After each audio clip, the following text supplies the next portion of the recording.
ये press conference आज की रखने की वजह ये है, कल 17 फरवरी है। 17 फरवरी मैंने अनाउंसमेंट किया था कि मैं भूख हड़ताल पे बैठूंगी, अनशन पे बैठूंगी। तो मेरे इस अनशन को कोऑपरेट करने के लिए हिंदुस्तान के कोने कोने से लोग आ रहे हैं। तो ये जो लोग मेरे पास आ रहे हैं और मुझ तक पहुंचना चाहते हैं आज़ाद मैदान में, हम माइनॉरिटी के ऊपर जो कानून ने नेगेटिविटी दिखाई है, मतलब हमारे प्रति उनको कोई लगाव नहीं है। वो भी, हम भी इस देश के नागरिक हैं। मैं बात कर रही हूँ माइनॉरिटी मुस्लिम कम्युनिटी की। मेरे पास में 2 मर्डर केस है। एक की विक्टिम मेरे बाजू में बैठी, विक्टिम की मदर, जिसमें 15 साल की बच्ची मर गई, जो कि 15 माले से बिल्डिंग से गिर के मरी है। उसकी मौत अभी तक एक मिस्टीरियस डेथ स्टोरी है। पुलिस ने कोई एफआईआर नहीं लिया।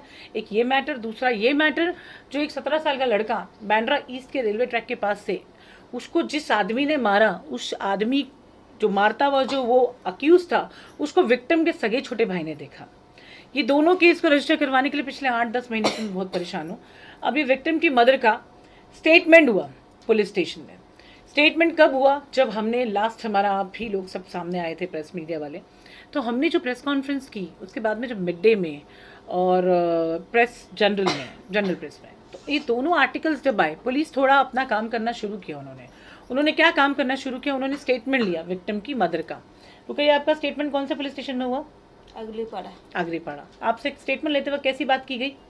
हमारे से लेने के बाद बोल रहे हैं कि तुम्हारे को क्या शक है? हम कहे कि मेरे बच्चे के साथ मर्डर हुए हैं।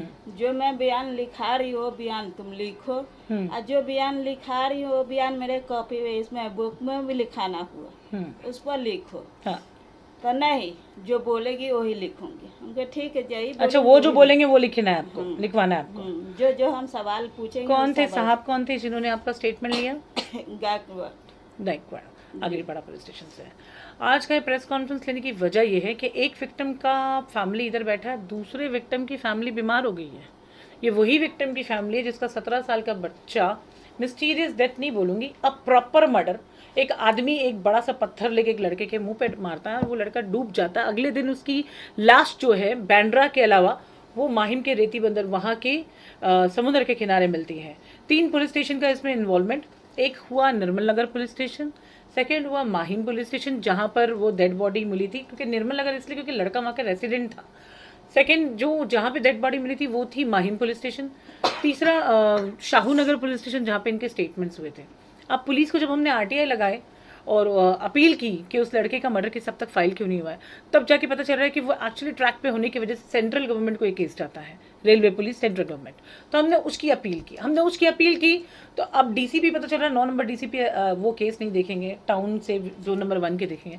आज प्रेस कॉन्फ्रेंस रखने की सबसे बड़ी वजह है, जो कल मैं आंदोलन करने वाली थी उसका मुझे पुलिस ने कोई परमिशन नहीं दिया अभी तक। अब पुलिस ने परमिशन क्यों नहीं दिया? ऐसी क्या बात है कि उनको इतना लगता है कि मेरे अनशन पे बैठने पे या तो देश में कुछ ना कुछ नया आएगा? अगर मुझे मर के जाना, I am ready for it, but मैं इतनी आसान मौत नहीं मरूंगी। तो जिन ऑफिसर्स ने, जो अथॉरिटी इसमें कनेक्टेड है, इन दोनों मर्डर केसेस में, इसमें जो ऑफिसर्स का इन्वॉल्वमेंट है, मैं इनके खिलाफ कोर्ट के दरवाजे खटखटाने चाह रही हूँ। आज की प्रेस कॉन्फ्रेंस का सबसे बड़ा मुद्दा, I am filing a petition against those officer who are connected state with this case, जो स्टेट कनेक्टेड है। क्योंकि चलो आपने एफआईआर नहीं की, मैं स्टार्ट करती हूँ जीरो से। ये दोनों डेड बॉडीज फैमिली को पुलिस वालों ने दी है, आरोपी की फैमिली ने नहीं दी है, पुलिस वालों ने डेड बॉडी दी। तो आई start from the zero. Dead body किस ऑफिसर ने दी? आपकी बेटी की डेड बॉडी आप लेके नहीं जा रहे थे, आपको जबरन लेके जाने बोला गया, नहीं तो मुर्दा में क्या अनाथ में जला देंगे, यही बात बोली गई थी। तो ये ले गई अपनी बेटी की डेड बॉडी, तो किसी ऑफिसर ने दी है ना। I start from you officer. उस लड़के की डेड बॉडी जिस ऑफिसर ने दी, I am start from you officer. मैं पिटिशन तुम लोगों के खिलाफ फाइल करूँ कि तुम लोग ने एफआईआर क्यों नहीं की। क्या मुंबई पुलिस को ऐसा लगता है कि मुसलमान का बच्चा मरा, तो आपके पास इतना टाइम नहीं कि आप एक एफआईआर लॉन्च करो, उसके ऊपर आप इन्वेस्टिगेशन करो कि बच्चे मरे कैसे? आपको एफआईआर का मतलब पता है? मैं उन अधिकारियों की बात करूँ जो इस दोनों केसेस से स्टेट कनेक्टेड है। आपको एफआईआर का फुल फॉर्म पता है? First information of report. आप एक पीड़ित का स्टेटमेंट ले, तो ये पीड़ित की मां है, ये कंप्लेनर है इस केस में। ये स्टेटमेंट मैंने नहीं लिया है, ये पीएसआई गायकवाड़ ने स्टेटमेंट लिया है आगरीपाड़ा पुलिस स्टेशन में।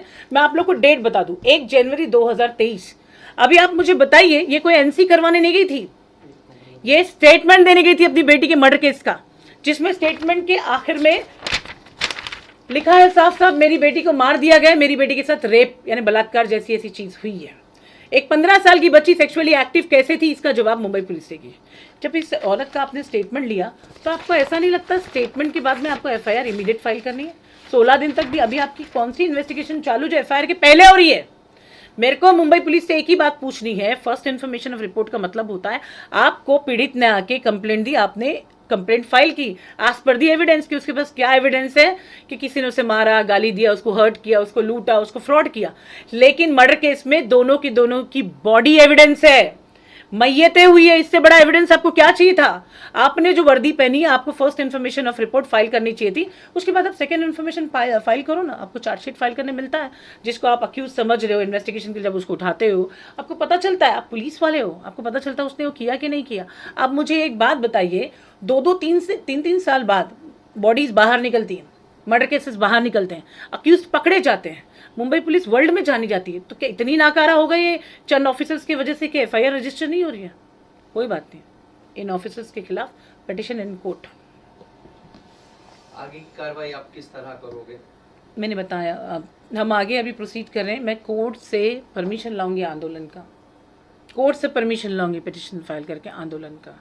क्यों मुझे आज़ादी नहीं दी जा रही है आज़ाद मैदान में बैठ के अपनी आवाज़ में लोगों को समझाने की कि आपको अभी कोई दूसरे दल देख लो। हम मुसलमानों की प्रॉब्लम क्या मालूम, हमारे बीच में यूनिटी नहीं है, एकता नहीं है, एक की तकलीफ बाकियों का तमाशा, ये हिंदुस्तान का रीति रिवाज हो गया है। जब तक मेरे तो समझ में नहीं आ रहा है, लड़कियों के साथ में कुछ होता है तो लोग कैंडल जला के उसका शोक जताते हैं, शोक जताते। यहाँ पे एक बच्ची मर के चली गई, इन्होंने प्रोटेस्ट किया पुलिस स्टेशन के बाहर जी। आपके कितने लोगों को अरेस्ट किया गया? 10 आदमी को। 10 आदमी और थे उसमें के सारे जेंट्स थे? जेंट्स भी है, औरत भी 5-6 औरत भी थी। तो हाँ। उसको 12 बजे रात में छोड़ दिए गए। औरतों को छोड़ा गया, आदमियों को केस में डाला गया। यानी इन्होंने आंदोलन किया, देख लो इस केस की रोशनी। इन्होंने आंदोलन किया कि मृतक बच्ची के फेवर में एफआईआर लो। बच्ची मरी कैसे, तो एफआईआर किस चीज का लिया गया? पुलिस स्टेशन के बाहर खड़े होकर धरना करने का 353 का एफआईआर लिया गया, 353 का एफआईआर। पुलिस के काम में बाधा डालना, गवर्नमेंट के काम में बाधा डालना।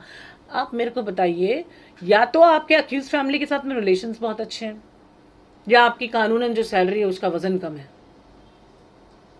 घबराइए मत, सब कुछ नहीं खरीदी और बिकती है। मेरी यूएसपी ये है कि जो केस मैं लेती हूँ तो मेरे लिए वो ये अटल बात होती है कि मुझे उसको इंसाफ दिलाना है। वो अटल है, अटल। मेरी मांग सिर्फ एक है कानून से, we want justice in both the murder cases. एक विक्टिम का फादर सामने आना बंद कर दिया, दूसरी विक्टिम की मदर यहाँ बैठी है स्टेटमेंट लेकर हाथ में, जो पुलिस का रिकॉर्ड किया हुआ है। 16 दिन लगते हैं एक स्टेटमेंट पे काम करने। आपको एफआईआर की कॉपी, गवर्नमेंट का पेपर है, गवर्नमेंट का पेपर है, वो पुलिस स्टेशन, वो पेपर, वो सब कुछ गवर्नमेंट को बिलोंग करता है, which is maintain by public and we are the public. इसमें ये लेके पेपर पर लिख के बोल रहे कि आपको जहाँ जाना है जाइए। अच्छा, जिसको दिखाना है पेपर दिखाइए। हाँ। जिसको लाना है उसको लेके आइए। क्या है ना, मेरे पास इतना टाइम नहीं है। इस केस में तो आप खुद कंप्लेनर हो, जी। आपको जाना है। सुहान मर्डर केस में कंप्लेनर मैं हूँ। जब आज से 6 महीना पहले उसके फादर को दिया हुआ सबमिशन जैसे ही पुलिस स्टेशन पहुंचा, उसने ये आके बताया, मेरे पास रिकॉर्डेड है, उसने आके मुझे बताया कि मैडम मैं एफआईआर नहीं कर सकता। मैंने पूछा क्यों? सुन रहे हैं आप पत्रकार साहब? अब सारे पत्रकार महोदयों को मैं बोलूँगी, इस कैप्शन को आप प्रॉपर मीडिया में बताएं कि ताकि जनता को पता चले कि एक पीड़ित के फादर को कैसे बुला के धमकाया गया कि अगर तू कंप्लेंट के लिए गया या बांद्रा वेस्ट वाली मैडम के पास गया तो हम तेरे पे एफआईआर करके तेरे को अंदर डालेंगे। तो मुझे उसने एक अपना सबमिशन दिया है, सुहान के फादर ने, सलमान शेख ने, कि मैडम मैं ये केस खुद फाइल नहीं कर सकता, मैं चाहता हूँ कि मेरे बच्चे को इंसाफ दिलाने के लिए आप ये लड़ाई लड़े, क्योंकि पुलिस के दबाव में मैं ये काम नहीं कर पाऊंगा। दूसरा, ना मैं पढ़ा लिखा हूँ, ना मुझे कानून की नॉलेज है, और मैं चाहता हूँ कि आप मेरे बच्चे को इंसाफ दिला। तो ऐसा सबमिशन मैं ऑलरेडी ले चुकी हूँ, और उस मर्डर केस में मैं खुद एज अ कंप्लेनर स्टैंड हो रही हूँ। और आप लोगों को मैं बता दूँ कि उस मर्डर केस में मारता हुए बंदे को देखा गया है, विटनेसेस है उस केस में। तो कैसे, आप क्या समझते हैं? आपकी बेटी के मर्डर केस में आपकी बेटी पागल थी? नहीं, कुछ प्रॉब्लम थी? कोई प्रॉब्लम नहीं। रात को कितने बजे बात हुई थी आपकी बेटी? 11 बजे रात में हमारे से लड़के का हमारे से बात हुई। मतलब तुम्हारी बेटी को कोई प्रॉब्लम नहीं थी, तो वो 15 माले से खुद नहीं कूद सकती थी? नहीं। आप लोग मानते 15 माले से कोई हवाई और उसको नीचे फेंक दी? मेरे रोंगटे खड़े होते हैं। बेशर्मी के नकाब पहने हुए उन ऑफिसर्स को नंगा करने के लिए प्रेस कॉन्फ्रेंस है। कल नहीं बैठ रही हूँ मैं अनशन पे जब तक मुझे कोर्ट अनुमति नहीं देता, बिकॉज मैं ये षड्यंत्र करने वाले कुछ करप्टेड ऑफिसर्स का दिमाग में अच्छी तरह जानती हूँ कि बिना परमिशन ये बैठे अनशन करने के लिए, तो देश का माहौल ख़राब करने, देश को आवाम को भड़काऊ भाषण देने, इन सब चीज़ों के ऊपर वो एलेज करेंगे कि मेरी गलती है विदाउट परमिशन में बैठी। तो ऐसा नहीं होगा। अगर आपके पास दिमाग है तो शायद दिमाग मैं भी लेके चलती हूँ। और मेरा करियर है ना बेदाग है। जितने दाग जिन ऑफिसर्स ने लगाए वो अभी भी कोशिश में कि कितना कुछ कर पाए, कुछ नहीं कर पाओगे। वेल दोस्तों, that's all I about to say. और मेरे जो फैंस एंड फॉलोअर्स, मुझे चाहने वाले, ये इस प्रोटेस्ट को कंप्लीट करने के लिए हिंदुस्तान के कोने कोने से नहीं, कल मेरा एक मुँह बोला भाई दुबई से लैंड हुआ है just to support me for this protest. तो मैं आप सबका शुक्रिया अदा करती हूँ। और जो आज़ाद मैदान आने की, मुंबई आने की आप लोगों ने, दूर दराज के लोगों ने तैयारी की है, आप सबका वेलकम है कल मेरे कार्यालय में। आप मेरे कार्यालय में आ सकते हैं, मुझसे मिल सकते हैं, रूबरू हम बैठ के बात कर सकते हैं। और कौम के ठेकेदारों को मेरा एक इन्विटेशन है, अब तो भी उठ जाओ। जब तक तुम्हारे बच्चे की बारी नहीं आएगी तुम्हारा ज़मीर नहीं जागेगा। चाहे आप नेतागण हो, आप पॉलिटिशियन हो, आप एडवोकेट्स हो, या आप हाउसवाइफ हो, आप कोई भी लेवल के बिजनेसमैन हो, आप चीज़ समझ लो, जब तक आपका बच्चा नहीं मरेगा आपके कान में जू नहीं रहेंगी। आपको ऐसा लगता है इस देश में माइनॉरिटी को दबाना इतना आसान हो गया है? मैं अकेली मुसलमान बच्ची हूँ हिंदुस्तान में जो मैं आवाज़ उठा रही हूँ। कल देखती हूँ कितने लोग आते हैं, कितने नेता, कितने पॉलिटिशियन, कितने लोग। और मैं सिर्फ ये नहीं बोलूँगी कि मुसलमानों को आना है, हर वो इंसान जिसको लगता है कि वो एक क्रांतिकारी है, वो एक सोशल वर्कर, और सोशल वर्क जैसा काम करता है, कल मैं उन लोगों को एक्सपेक्ट करूँगी इंशाअल्लाह ताला। वकील साहब, एडवोकेट मिश्रा हमारे साथ में जुड़े हुए हैं। मिश्रा जी, आप ये बताइए हम कब तक प्रोसीड करेंगे 156(3) के लिए, ये मर्डर केस के, plus petition against the officers? 3-4 दिन में। दोस्तों, अगली बाइट हम ज़रूर देंगे पब्लिक के सामने पिटिशन फाइल करके। इन ऑफिसर्स को जिनको पगार मिलती है काम करने की, ना करते हैं, तो इनको हम कोर्ट बुलाएंगे, इंशाअल्लाह ताला इनसे जवाब लेंगे। खुदा हाफिज़ दोस्तों, दुआ में याद रखें।